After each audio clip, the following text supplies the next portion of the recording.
नमस्कार दोस्तों, स्वागत है आपका मेरे चैनल में। मेरा नाम है रिपुदमन सिंह। मैंने बीटेक कर रखा है फ्रॉम IIT गुवाहाटी। मेरे बारे में डिटेल्स यहाँ पे लिखी है, इसे आप रीड कर सकते हैं। इस वीडियो में अपन बात करेंगे एक ऐसे बच्चे के बारे में जिसने इस बार जेई का पेपर दिया था, लेकिन उनकी सिर्फ एक गलती की वजह से उनकी एनआईटी की सीट कैंसिल कर दी जाती है। करनी जाती है, हो जाती है। तो भाई क्या है मामला, ये सब आपको बताएंगे। प्लस ये हुआ कांड इनके साथ है सीसैप के अंदर, और क्यों सीसैप रिस्की होता है इसका भी थोड़ा हम आपको आइडिया देंगे। प्लस अगर आप फ्यूचर जेई एस्पिरेंट हैं तो ये सब वीडियो से आपको ये आइडिया लगेगा कि भाई जेई तो मतलब एक फेज़ है ही, उसके बाद काउंसलिंग प्रोसेस उस सब बड़ा दिक्कत वाला मामला चलता है, जो कि बड़ा हेडेक होता है। और इसमें भी मतलब अपन को लाइट नहीं लेना है और अच्छे से अपन को ध्यान से चीज़ें करनी होती है। तो लेट्स स्टार्ट विदाउट एनी बकवास। सबसे पहले किसकी बात कर रहे हैं बता देते हैं। तो ये जोकिंग ब्लॉग्स वाले भाई साहब, इनको शायद आपने देखा होगा अपनी फीड में, क्योंकि ये वाली वीडियो इन्होंने रिसेंटली बनाई थी, ये मेरे पास भी पहुंची। वो बहुत बच्चों है, वैसे तो हमने इनको सब्सक्राइब करा रखा था। वो बकुल वाली कंट्रोवर्सी हो गई थी उसके ऊपर, ठीक है। और शायद इस भाई साहब का नाम कृष्णा है जितना मैं जानता हूँ, ठीक है। और ये भाई साहब ड्रॉपर हैं, ठीक है। और इनकी जेई मेंस में ठीक ठाक डिसेंट रैंक आती है 32,868। और इनकी उल्टा जेई एडवांस में और अच्छी आई थी, 21,000 समथिंग आई थी। और कुछ मार्क्स से इनका मेरे हिसाब से आईआईटी मिस हो गया था, ठीक है। और बाकी he is from EWS category. तो ईडब्ल्यूएस को क्या है कि थोड़ा बेटर कॉलेज मिल जाता है इस वाली रैंक पे, और जनरल के होते तो थोड़ा सा मतलब कम रहता है। बट ईडब्ल्यूएस है, इतना ज़्यादा डिफरेंस भी नहीं आता है। तो जोसा में इन्होंने काउंसलिंग करी थी और इनके एनआईटी वारंगल की सीट मिल गई थी, बायोटेक की कंफर्म हो गई थी। ये लास्ट 6th राउंड में इनको एनआईटी वारंगल मिल गया था, बायोटेक, ठीक है। फिर उन्होंने सोचा देखो एनआईटी वारंगल मिल गया है, लेकिन यार मेरे को एनआईटी ट्रिची चाहिए। इनको था ड्रीम कि एनआईटी ट्रिची, क्योंकि NIRF रैंकिंग ऑब्वियसली 8 त्रिची, अगर आप एनआईटी के मामले में बोलोगे तो one of the best NIT consider करा जाएगा।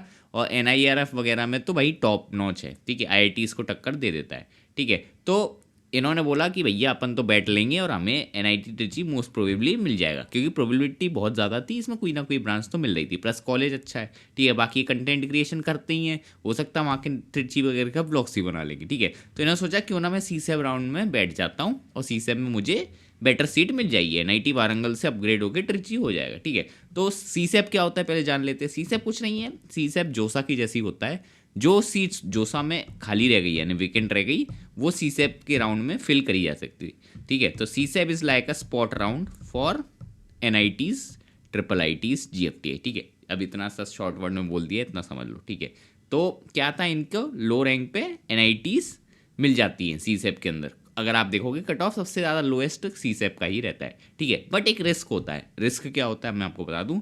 अगर आपको कोई जोसा में सीट मिली है, ठीक है, और अगर आपको सीसैप में अलॉट हो जाती है न्यू सीट, तो वो वाली सीट आपकी चली जाती है जोसा वाली, ठीक है, क्योंकि आपको नहीं मिल गई थी। तो ऑब्वियसली एक रूल है, kind of a next round मानिए जो आपको सीट मिली उसके हिसाब से आगे चलेगा, ठीक है। और बच्चों को एडवाइस करा जाता है कि ब्रोशर और बिजनेस रूल्स वगैरह है सब रीड करके रखें, क्योंकि इसमें रिफंड का चक्कर बहुत है। प्लस इसमें विलिंगनेस का ऑप्शन अलग है, इसमें सरेंडर आ जाता है, फ्लोट आ जाता है। फ्लोट वगैरह तो चलो फिर भी था, सरेंडर, विड्रॉ वगैरह 2-3 एक्स्ट्रा हैं जो मैंने ऑलरेडी एक वीडियो में बता दिए, ठीक है। तो अब कृष्णा भाई ने कैसे अपनी सीट लूज करी है ज़रा सुन लीजिए। इन्होंने क्या करा कि चॉइस फिलिंग कर दी। चॉइस फिलिंग पे एक बार इनकी नज़र डालते। इन्होंने क्या करा, पहले ऐसे भर दी, पैक चंडीगढ़ का CS भर दिया, ठीक है, AI वाला भर दिया, ठीक है, ऐसी डेटा साइंस भर दिया। फिर MNIT भोपाल का CS भर दिया, जालंधर का भर दिया, IT भर दिया। इस तरीके से उन्होंने CS वगैरह भर दी, मतलब ऊपर ऊपर वाले कॉलेजेस की CS वगैरह भर दी, जो इनको ऑब्वियसली नहीं मिल रही थी, ठीक है। फिर भी इन्होंने भर दी, क्योंकि बच्चे यही करते हैं कि IIT बॉम्बे CS ही भर देते हैं, जो सा का बता रहा हूँ, ठीक है, ऐसे कर देते हैं।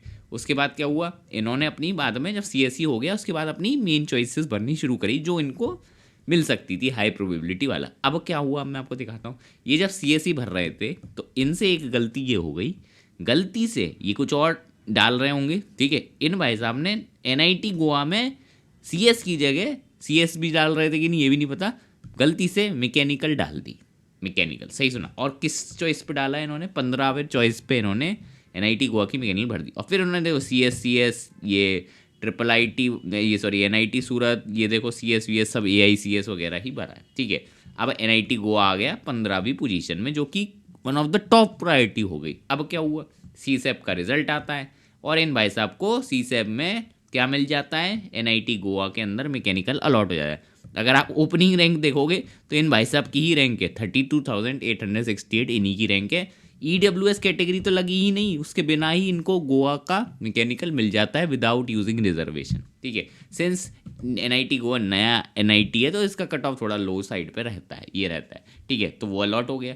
अब क्या हुआ, CSEP का एक रूल है कि अगर आपको कुछ भी नई सीट अलॉट हो जाती है तो आपका जो जोसा वाला सीट है वो लॉस्ट हो जाता है। इसका मतलब जो इनका NIT वारंगल के बायोटेक मिला था वो गायब हो गया, अब इन पे नहीं बचा वो चॉइस, अब ये वापस नहीं जा सकते, इन्हें NIT गोवा के साथ ही आगे बढ़ना पड़ेगा। और यही हुआ, इनका CSEP के राउंड 1 का रिजल्ट आता है, इनको मिल जाता है NIT गोवा के अंदर मैकेनिकल, और देख सकते हैं इनकी जनरल रैंक की काउंट हुई है और अदर स्टेट कोटा में आ गया है।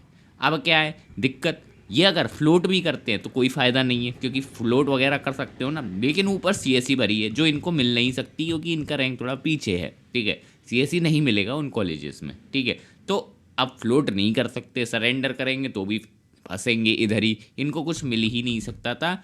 इनके पास अब बेस्ट चॉइस जो CSEP के अंदर थी वो बच गई NIT गोवा की मैकेनिकल। ठीक है, बट इन्होंने ये डिसाइड करा कि he won't be joining NIT Goa mechanical, क्योंकि देखो फर्स्ट ऑफ ऑल तुम्हें नहीं पता लेकिन मैकेनिकल एक नॉन मतलब कोर ब्रांच है, नॉन कोर बोल रहा था, कोर ब्रांच है। ठीक है, कोर ब्रांचेस का प्लेसमेंट थोड़ा सा अभी डाउन चल रहा है टैक्स सेक्टर में, अगर नहीं जा रहा। ठीक है, कोर में जाओगे तो कोई दिक्कत नहीं है, कुछ तो लग जाता है बट ऐसा नहीं है जीरो नहीं, बट इतना कुछ अच्छा प्लेसमेंट नहीं है। प्लस NIT को एक नया NIT है तो इधर प्लेसमेंट अभी थोड़ा मतलब स्टेब्लिश होने में टाइम लगेगा, तो ये वाली बात थी। तो इन्होंने क्या करा, जो इनका MP स्टेट के थे तो वहाँ पे एक कॉलेज है, ठीक है, SGSITS इंदौर, उसमें इन्हें CSE मिल रहा था, इन्होंने वो ऑप्ट आउट कर लिया है। ये मुझे इसने व्हाट्सएप पे बताया था, तो अच्छी बात है, एटलीस्ट अब इनको CSE तो मिल गया, ड्रीम ब्रांच। ठीक है, बट हाँ वही है, इन्हें कॉलेज से कॉम्प्रोमाइज़ करना पड़ गया। ये ऑब्वियसली NIT नहीं है, इन्होंने ड्रॉप यही सोच के लिया था NIT IIT कुछ तो मिलेगा, लेकिन किस्मत में कुछ और लिखा था। बाकी नज़र लग जाती है, मैं सही बता रहा हूँ, ऐसा होता है भाई, नज़र इज़ रियल। और जेई व्लॉगर थे ये, हो सकता है किसी भाई साहब आए नज़र डाल के चले गए और उनकी नज़र चमक गई। बाकी हम इनको best of luck he wish करेंगे फ्यूचर के लिए, और आप लोग ऐसी गलती ना करें। तो ये वाली वीडियो को अच्छे से देख लेना, चॉइस फिलिंग बहुत ज़्यादा इंपॉर्टेंट है, जो आपने भरा है उसे 3-4 बार, मैं तो कह रहा हूँ 10 बार चेक कर लो, गलत नहीं भर दिया है। और हो सके तो अवॉइड करो अननेसेसरी चॉइस फिलिंग, जैसे CSE क्यों भरना है। ठीक है, मैंने नहीं भरी थी, आप नहीं भरी, आपको पता नहीं मिलेगी तो फालतू में फ्लड करने की ज़रूरत नहीं, क्योंकि कन्फ्यूजन हो जाता है, फिर आपको चेकिंग में ही दिक्कत होगी।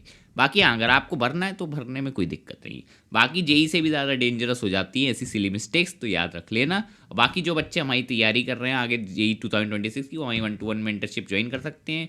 इतनी प्राइस है, RDS20 कोड लगा लेना। बाकी जिसको कॉस्टली लग रहा है, सिर्फ 99 रुपीज़ में मेंटरशिप प्लस टेस्ट सीरीज़ मिलेगी आपको, वो भी आप ज्वाइन कर सकते हो। और कुछ बच्चे बोल रहे थे भैया आपने जेई एडवांस के पेपर फ्री नहीं करे, तो ऐसा हो गया, कुछ टेक इशू आ गया है साइट में।